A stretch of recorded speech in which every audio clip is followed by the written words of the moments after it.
Russell Boyko had $91 in his account, and 4 days until the hydro bill stopped being a warning and started being a disconnection notice. Not 4 days until payday. Payday was 11 days out. 4 days until the lights, and it was November in Thunder Bay, and the cold coming off Lake Superior that year had teeth in it early. He was 44, working the overnight cleaning shift at the Health Sciences Center, 11 at night to 7 in the morning, and raising a 7-year-old boy in a 1-bedroom on the 2nd floor of a walk-up off Simpson Street. The kind of place where the radiators clanked all night and never quite reached the corners of the rooms. Theo was asleep in the bedroom. Russell took the pull-out couch. That was the arrangement, and neither of them complained about it because complaining didn't change the square footage. It was just past 11. Russell had the night off, a rare thing, swapped with Donna so she could take her granddaughter to a hockey tournament in Dryden. And he was sitting at the kitchen table with the bills fanned out in front of him, like a hand of cards nobody wanted to play, when somebody knocked. He didn't move right away. A knock at that hour was never good, but it came again, soft, almost apologetic, 3 taps and then nothing. And so he got up and opened the door on the chain first, then all the way. An old man stood at the top of the stairwell. His coat was soaked dark across the shoulders, snow melting in it, and he wore no hat, no gloves, nothing on his hands but the way they were wrapped around. A small wooden case held flat against his chest. Not a suitcase, a box maybe the size of a loaf of bread, the wood gone soft-edged with handling. He had the kind of face that had been handsome once and had worn down to something quieter. He didn't ask to come in. That was the first thing Russell noticed, and he noticed it the way you notice a thing that doesn't fit the script. The old man only said, his voice level, "Sorry to trouble you. I'm looking for the shelter. They told me there's one on Donald Street takes folks late." Russell knew the place. He also knew it had cut intake at 9, and it was gone 11, and the cold snap had everything full anyway. "That's closed for the night," he said, "and they'd be full if it wasn't." The old man nodded once, slow the way a man nods at news he already expected. "All right," he said. "Thank you kindly," and he turned and started down the stairs. Russell watched him take the first step, then the second. Each one careful, like the man wasn't sure the floor would hold. The stairwell light buzzed and flickered. Outside the small window on the landing, the snow was coming down in that fine, mean way it does when the temperature's about to drop, the kind that doesn't pile up so much as get into everything. Behind Russell, the apartment was warm. The pullout was empty. Theo was asleep behind the bedroom door. "Hold on," Russell said. The man stopped. He didn't turn at first, like he wasn't certain the word was meant for him. "One night," Russell said. "The couch is yours, that's all I've got, but it beats the stairs." The old man turned around then and looked at him for a long moment, and it wasn't gratitude on his face or relief. It was something nearer to recognition, like a person who has spotted a familiar shape in a room full of strangers. He came back up the stairs, holding the rail with one hand and the wooden box with the other, and he stepped inside and stood just past the door, dripping on the mat, not moving any further until Russell moved first.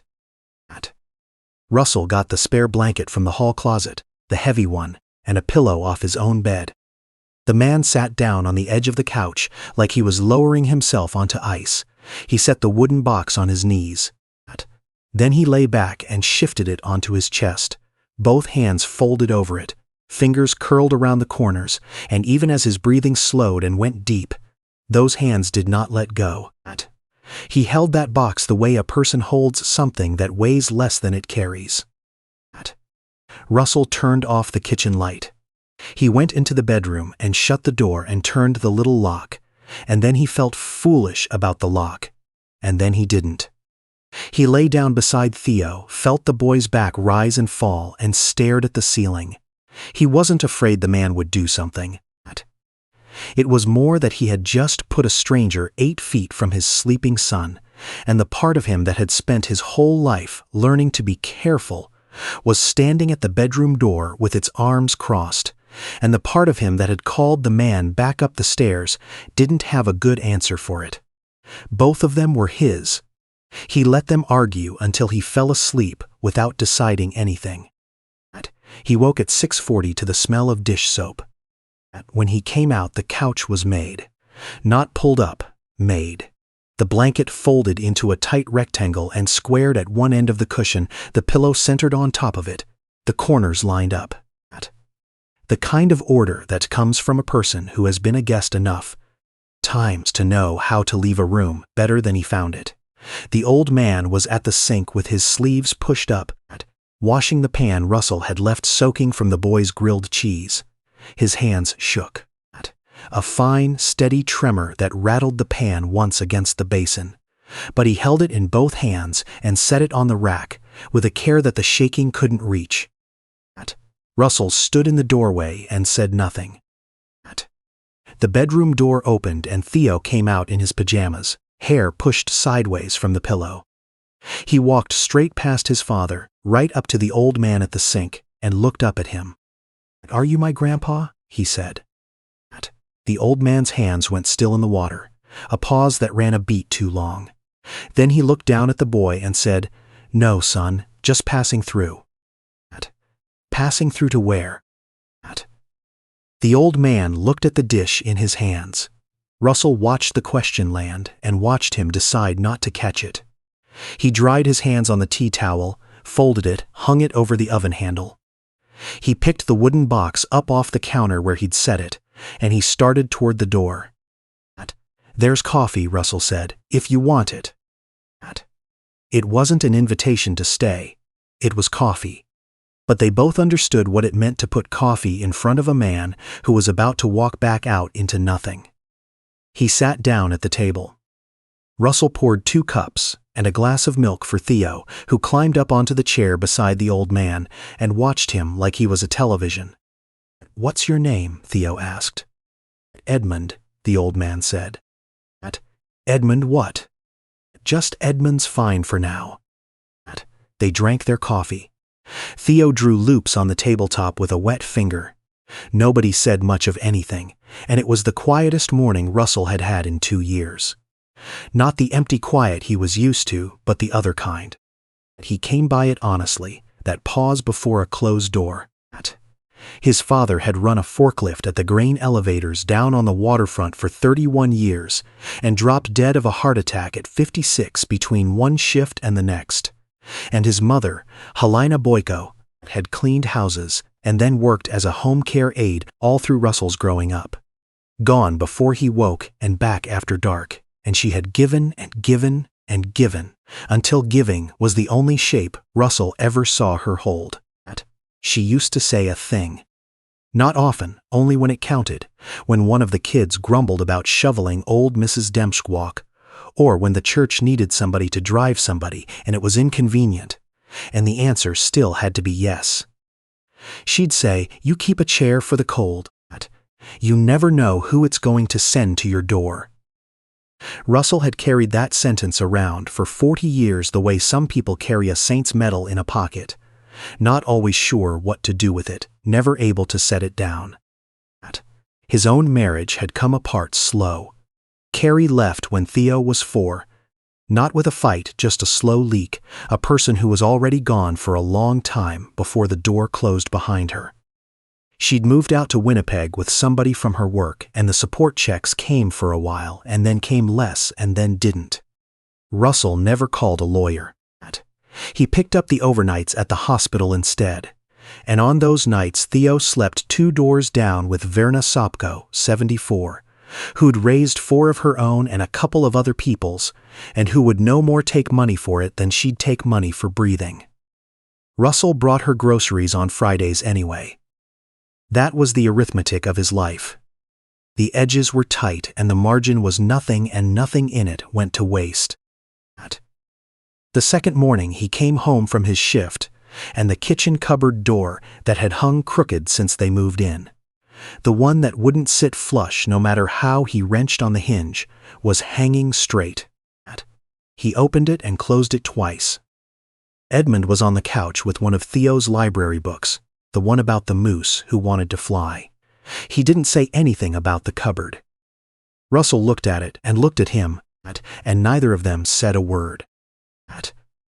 The third morning, the bedroom door stopped sticking.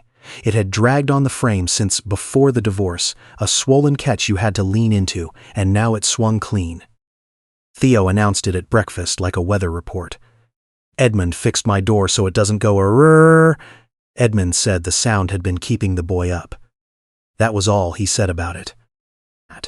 The fourth day, it was the storm window in the front room, the one that had let a draft in around the frame so steady that Russell had taped a folded towel along the sill every winter. Edmund had pulled it, scraped the old caulking, reset it. The towel went back in the drawer. Russell stood in front of the window with his hand up to the glass, feeling for the cold that wasn't coming through anymore. And behind him, Edmund sat on the couch with the wooden box beside him on the cushion. "You should let me find you somewhere," Edmund said, before Russell could. "I know." "I'm not saying that," Russell said.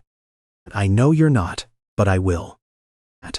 He said some version of that every morning, and every morning something in the place that had been broken stopped being broken. The drawer in the kitchen that jammed, the closet rod that had pulled loose from the wall, the toilet that ran half the night. He never asked first. He never made it a thing you had to thank him for. His hands shook when he lifted a coffee cup. Worse in the mornings, a tremble that made the surface jump.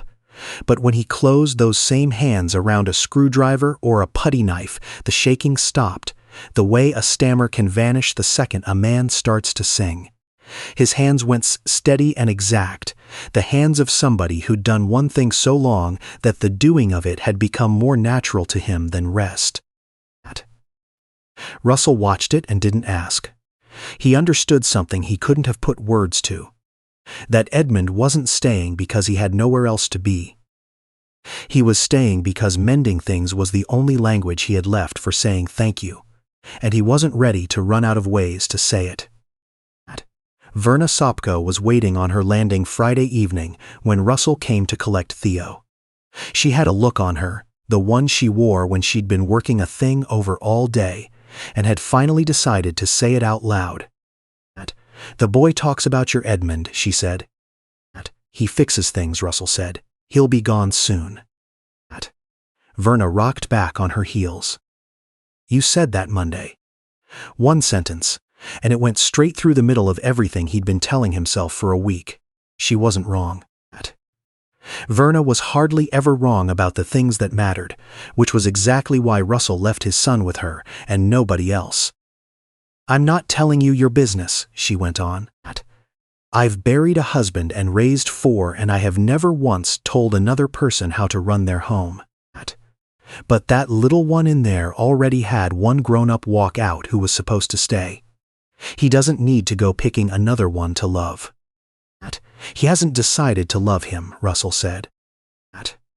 Verna looked at him the way older women look at younger ones, who've just said a thing they don't believe themselves, and neither of them said anything else about it. When Russell brought Theo home that night, the apartment smelled like food. Not the boxed kind, not something out of the microwave. Real food, onions and something simmered slow, the smell that gets into a kitchen, and then gets into the rest of the place, and then gets into a part of you that you'd forgotten was sitting there empty. Edmund was at the stove. Theo ran straight to him. Russell set the boy's bag on the floor and asked what it was. "Pea soup," Edmund said, "with the ham bone the man at the corner gave me for nothing. Habitant style. My wife's people made it that way." He tasted it off the wooden spoon. "Could use savory. You don't have savory." "I don't even know what savory is," Russell admitted. "No," Edmund said, almost smiling. "Most people don't anymore." It was the first food anybody had cooked in that kitchen since before Carrie left. Russell stood in the doorway and let it reach him, the heat off the burner, the sound of his son talking. The sight of an old man stirring a pot like it was the most ordinary thing in the world to be doing. It was not ordinary, he knew that. Verna was right, the neighborhood was watching, the man was a stranger, and his boy was already drawing him into pictures and asking if he'd be there for the school concert. He knew all of that, and he sat down at the table anyway. They started talking in the evenings after that. Not all at once, and not about anything that weighed much. Small things, the way it goes when two people are still walking the edge of trusting each other. Edmund told him, one night, that he'd kept a workshop for 40 years off Cumberland, building and mending stringed instruments, fiddles mostly, the cheap ones the kids learned on, and the good ones the old-timers played at the Legion. Luthier, he said, when Russell asked the word for it. 41 years. There's not a fiddle came up north of here.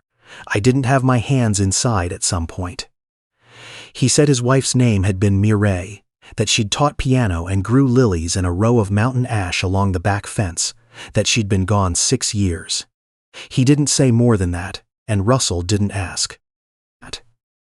Another evening Russell came for water at 2 in the morning, and found Edmund sitting up on the couch in the light from the stove hood, the wooden box open on his lap. He was holding a sheet of paper, folded so many times the creases had gone soft as cloth, one corner worn away to nothing. He wasn't reading it. He held it and looked at it the way you look at a thing you've long since memorized and only need to see. After a while he folded it back along its old lines, set it in the box, closed the lid, and lay down with the box on his chest. Russell went back to bed without the water, and said nothing about it in the morning. The next day the box wasn't in Edmund's hands. Russell found it on the bookshelf by the door, set between a paperback and the school photo of Theo from kindergarten. The man had held that box against his chest every night since he'd come, carried it to the bathroom and back, slept with his fingers wrapped around it. Now it sat on a shelf with the lid not quite shut, and Russell, passing, saw past the folded letter to a small photograph, and the curled shavings of wood, and the half of something carved that hadn't been finished yet. A scroll. The little spiral that tops the neck of a fiddle, the wood pale and new. He didn't open the box. He didn't touch it. He nudged the lid down with one finger and walked away. But he'd seen it, and he knew he'd remember that he had. The phone rang on a Wednesday afternoon while Russell was trying to sleep before his shift. A woman then, no. A man's voice, careful and tired. I'm trying to reach my father, Edmund Royce. I was told he might be at this number. Russell said who he was. The man said his name was Lawrence, that he was Edmund's son, calling from Calgary. He's here, Russell said. He's been staying a couple weeks. The line went quiet, and it wasn't a surprised quiet. It was the quiet of a man who'd heard a sentence like that one before. How long exactly? 2 weeks, about. He does this, Lawrence said. He finds somebody kind and he stays until he figures they've had enough, and then he moves on before they can ask him to. You're the third since he left here. A breath. Did he tell you he's sick? Russell didn't answer, which was its own answer. Parkinson's. They diagnosed it close to 2 years ago. He's got medication he doesn't take, and a neurologist out here he hasn't seen since last spring. I'm not asking you to fix any of it. I just couldn't stand the thought of you not knowing what you've got under your roof. He won't tell you himself. He's got it in his head that needing help and deserving it are two different things. There was a silence, and then, lower, if he gets worse, call me. He gave a number. Russell wrote it on the back of the hydro bill, the one he still hadn't paid. He set the phone down and stood in the kitchen.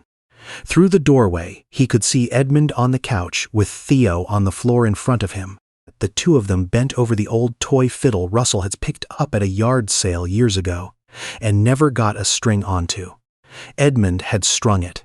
He was showing the boy how to draw the bow, his hand over the boy's small one, steady, and the thin, sweet scrape of a note came up out of it, and Theo laughed, and Edmund's hands did not shake at all. The sound came at 2 in the morning, 4 nights later. Not loud, a soft, heavy thud, and then something smaller, metal on tile. Russell was up and across the room before he was awake. The bathroom door stood open in the dark.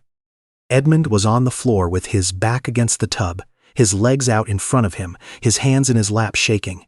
Not the usual tremor, but something deeper, something that had taken his arms with it. Russell crouched down. He reached for the light. "Don't," Edmund said. One word, and Russell understood every part of it. "Don't call the ambulance. Don't take me in. Don't send me on. Don't make tonight the last night." "Okay," Russell said. He got an arm under the old man and brought him up, and Edmund weighed almost nothing, less than Theo's hockey bag. And Russell understood all at once that the coat and the flannel and the way the man held himself had been hiding how little of him was left. The box had fallen when he did. The lid had come open on the floor. Russell saw the folded letter and the small photograph and, beside them, a freezer bag with 4 prescription bottles in it, the pharmacy labels turned up. He didn't read them. He closed the lid and set the box on the couch, and when he laid Edmund down, the man's hands found it without looking. "Thank you, Russell," Edmund said. It was the first time he'd said it. 2 weeks of meals and mended hinges and mornings, nobody had asked him to leave, and he'd never once said those words, and he said them now, on the floor, after Russell had picked him up and asked him nothing. "Go to sleep, Edmund," Russell said. He sat on the edge of his bed a long time after that and didn't sleep. The morning of the 17th day, Russell knew before he opened the bedroom door. Something in the quality of the silence. The couch was made, but not the way Edmund usually made it. Pressed flat, the cushions smoothed, made up like a bed nobody was coming back to. Edmund stood by the door with the box in one hand and a small canvas pack on his shoulder, a bag Russell had never seen, bought somehow with money Russell didn't know he had, or given to him. There was no way to know. "Theo's got his winter concert Thursday," Edmund said. "He's been on about it. I think it's better I'm gone before then." Russell stood in the hall and understood. The man wasn't leaving because he wanted to. He was leaving because the boy had already drawn him into 2 pictures and asked if he'd be there. And Edmund knew that every day he stayed cut the leaving deeper. And he was going now to spare a 7-year-old the particular ache of loving somebody who was always going to go. "Where, though?" Russell said. "I'll sort it out. I always do." That's not an answer. It's the one I've got. He set his hand on the door.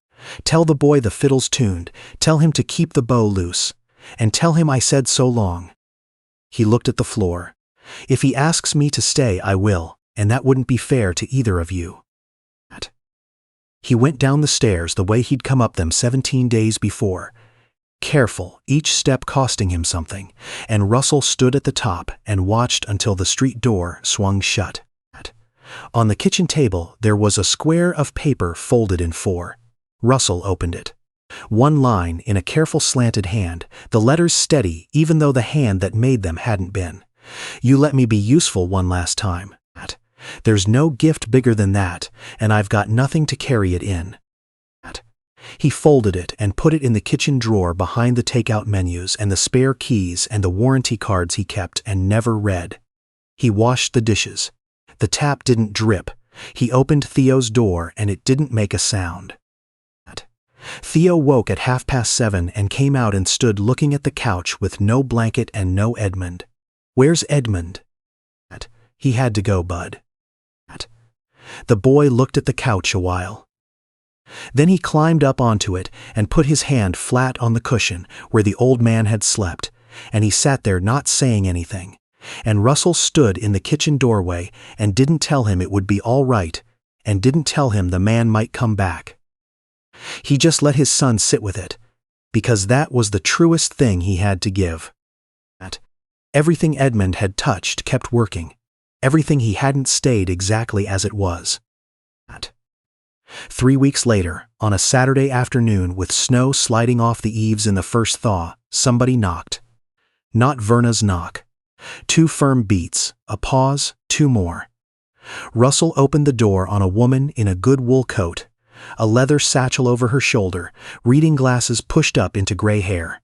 She had the look of someone who'd come from a place with better light and would be heading back there soon. "Mr. Boyko? Russell Boyko?" "Yeah."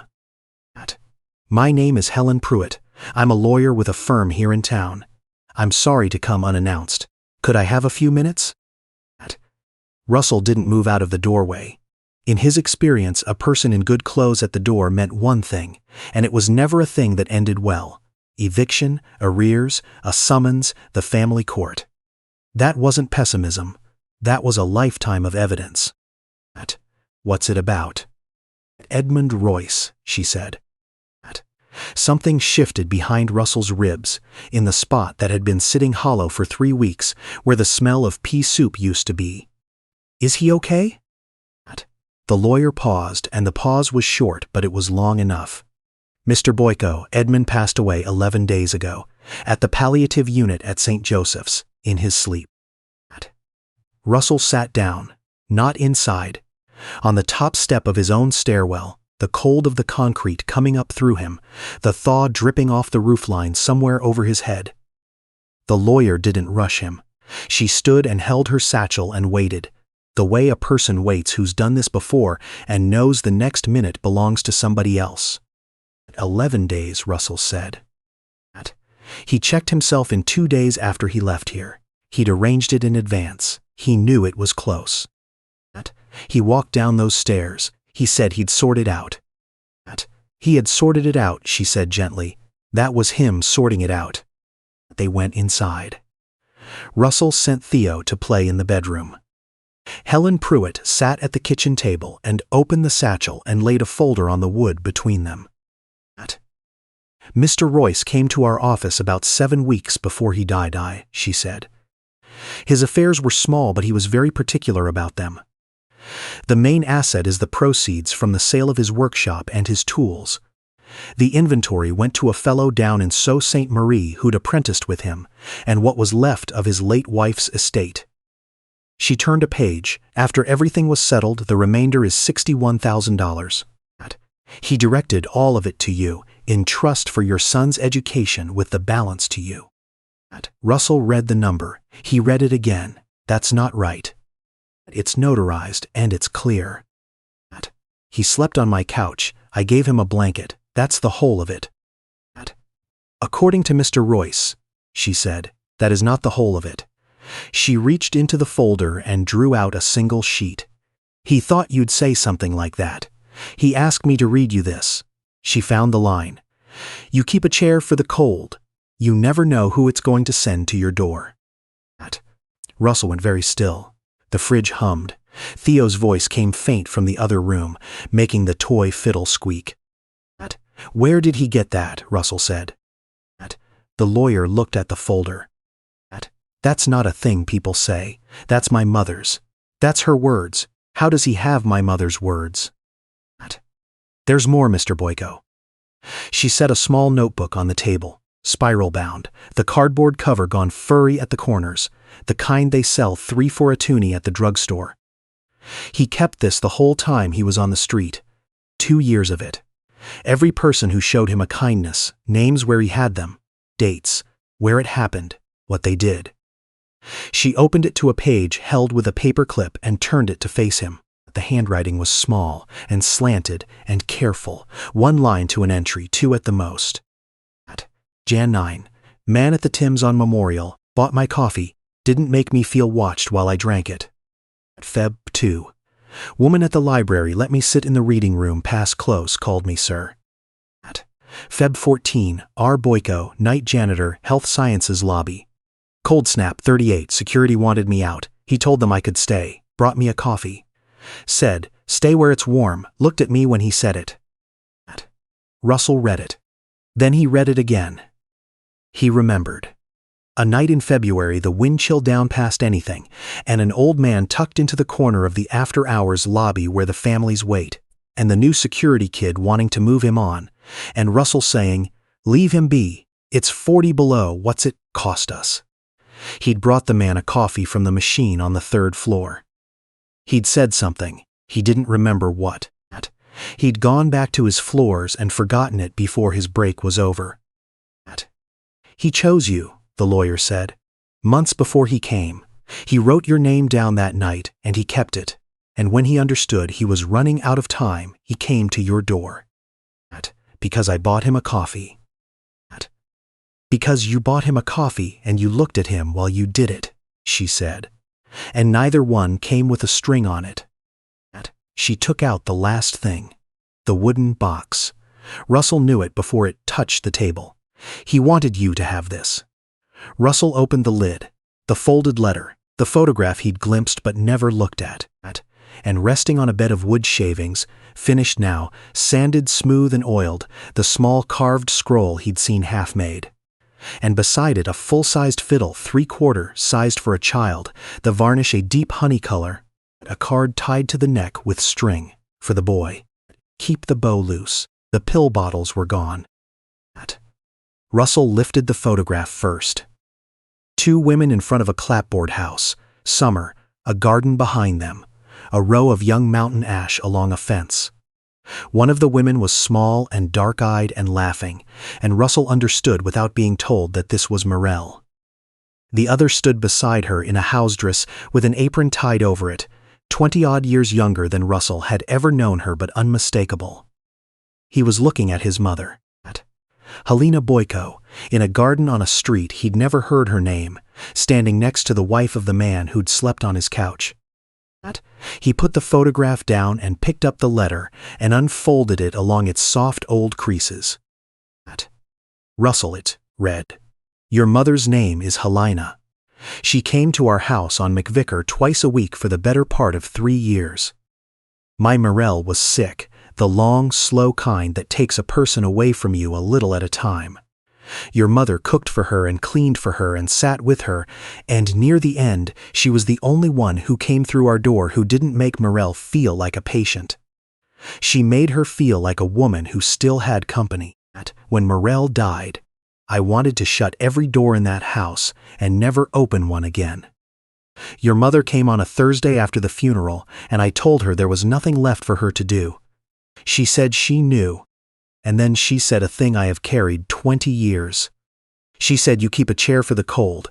You never know who it's going to send to your door. I never saw Helena again after that winter. I heard she'd moved across town.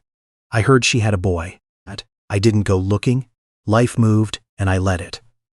Then 2 winters ago I was freezing in a hospital lobby, and a man in a janitor's shirt told the security he could leave me be and brought me a coffee, and I read the name off his shirt, Boyko.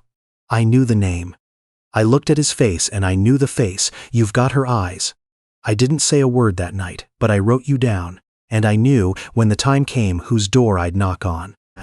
I didn't tell you any of this while I was under your roof. I didn't want you to be kind to me because of who your mother was. I wanted to know if it was in you on your own. It was. Russell set the letter flat on the table and put both hands over it and sat there a long time, while the thaw dripped off the roof and the afternoon light came in over the sink that didn't leak anymore. He drove out to McVicker Street on the Sunday. He didn't bring Theo. Some things a person has to stand in front of by himself. The house was small and white with new vinyl windows, and a different name on the box and a minivan in the drive, and somebody had put up Christmas lights early. He didn't go up the walk. He stood on the sidewalk in the cold and looked at the door. His mother had gone through 100 times. Tuesdays and Thursdays. The bus to the stop on Algoma, and then the 4 blocks on foot, in the heat and the snow and the rain that comes off the lake like it's late for something. And along the back fence, past the corner of the house, he could see them. The mountain ash, grown tall and unpruned, gone half wild, the branches heavy with red berries that nobody had to plant and nobody tended, the kind of red that holds all winter and brings the waxwings down in flocks when everything else has gone bare. They'd come back on their own, the way things do when the roots are down deep enough. He thought about his mother. Not the big things. Not the saying about the chair, not the 30 years of other people's floors. The small things. The way she folded a tea towel in thirds, always in thirds, before she set it in the drawer. The way she reheated the heel of a loaf rather than throw it out, not because she had to, but because waste was a kind of disrespect she couldn't stomach. The way she said once, driving him home from his cousin's funeral when he was maybe 12, "People aren't problems to get past, Rusty. They're people to sit beside." He hadn't thought of that sentence in 30 years. He heard it now, standing on a sidewalk in front of a house he'd never been inside, looking at a tree full of berries that grew because a woman named Mirelle had put it in the ground and the soil had kept the memory. He got back in the truck and drove home. By the next winter, the arithmetic of Russell's life had changed shape. The arrears were paid. There was money set by for Theo that he didn't have to lie awake over. He'd put in for the millwright apprenticeship at the college, Tuesday and Thursday nights, the same days, though he didn't notice that until later. And he was still on the overnights at the hospital, but the margin wasn't a razor anymore. For the first time in years, he could look at the next 12 months without flinching. He came home from his shift one night near the end of November, near to a year from the night Edmund had knocked, and the snow was coming down in that same fine, mean way, and there was someone on the stairwell landing under the buzzing light, a girl. 17, maybe younger. No coat that was any good for the weather, no bag, her arms wrapped around her knees looking at the floor. She didn't look up when he came in out of the cold. Russell stood at the bottom of the stairs with his keys in his hand. He thought about Verna saying, "Be careful with that feeling." He thought about the old man on this same landing a year ago with a wooden box held against his chest. He thought about his mother's voice, and the chair you keep, and knowing which door to use and when. He went up the stairs. The girl looked up, eyes tired and proud, the kind that have already decided they're not going to ask anyone for anything. "One night," Russell said, "the couch is yours." She didn't move, then she got up. He called his mother the next evening, after the girl had gone. She'd left in the morning, quiet, the blanket folded square, a note on the table that said only "thank you," 2 words, and Russell had put it in the drawer next to Edmund's. He sat at the kitchen table with the phone, and his mother answered on the 3rd ring from the senior's home out on Red River Road, where she'd been 3 years now, and he told her all of it. The knock, the 17 days, the fiddle and the soup and the hinges, the box and the lawyer and the notebook and the photograph and the house on McVicar. His mother was quiet a long while. Then she said the name slowly, like she was drawing it up from a deep place. Edmund Royce. A pause. "I remember that house. I remember his Mirelle. She was the gentlest soul I ever worked for. She used to tell me, 'Helena, you don't work for me, you sit with me.' Nobody had ever put it that way to me before." "He kept your words, Mum. He carried them 20 years. "I didn't say them to be kept," she said. "I said them because they were true." Neither of them spoke for a while. The radiator clanked. Out the window the snow kept on. "Is the girl all right?" his mother asked. "The one last night?" "I think so. She's gone on. She left a note." "Good." A breath. "Leave the light on, Rusty, on the stair." "I always do, Mum," he said. Edmund Royce never existed, but the cold he came in out of is real, and so is the number of people walking around inside it. On any given night in this country, more and more of the people without a bed are not the ones most of us picture when we picture homelessness. They are over 55 and then over 65, the fastest growing share of the people in our shelters and our warming centers and our hospital lobbies on the worst nights of the year. They are retired tradesmen and retired teachers and women who raised families and men who built the buildings the rest of us work in. They worked 30 and 40 years and then something gave way. A wife got sick. The savings went to the pharmacy. The pension didn't stretch as far as the rent climbed. A spare room ran out of patients, and a person who'd spent a lifetime being useful woke up one morning with nowhere to be and no one expecting them. What Russell did, opening his door, is not a thing anyone is obliged to do. And letting a stranger past your threshold carries a real risk that this story doesn't pretend away. But the thing Edmund needed most was smaller and cheaper than a couch. He needed to be looked at while somebody handed him a coffee. He needed to be called by a name. He needed once to be allowed to fix a crooked cupboard door so that he could feel, one last time, like a man whose hands were good for something. None of that costs $1, and most of us walk past the chance to give it a dozen times a week. If a person came to mind while you sat with this, somebody you passed, somebody you meant to go back for, somebody you still could. That's not an accident, and it might be worth holding on to. Tell it to someone. The smallest kindnesses are the ones nobody writes down, which is exactly why they're so easy to lose, and so worth the keeping. Leave the light on. You never know who the cold is going to send to your door. I keep coming back to the coffee. Not the $61,000, not the lawyer standing on the step with her satchel, not even the photograph of two women in a summer garden that turned a stranger into something closer to family. Just the coffee. A man in a janitor's shirt, 40 below outside, deciding that an old fellow folded into the corner of a hospital lobby was allowed to stay where it was warm. Russell didn't know he was being watched that night. He didn't know his name was about to go into a dollar store notebook. He looked at Edmund like a person, and not a problem. And that one small piece of plain decency is the hinge the whole story swings on. Nothing that came after was luck.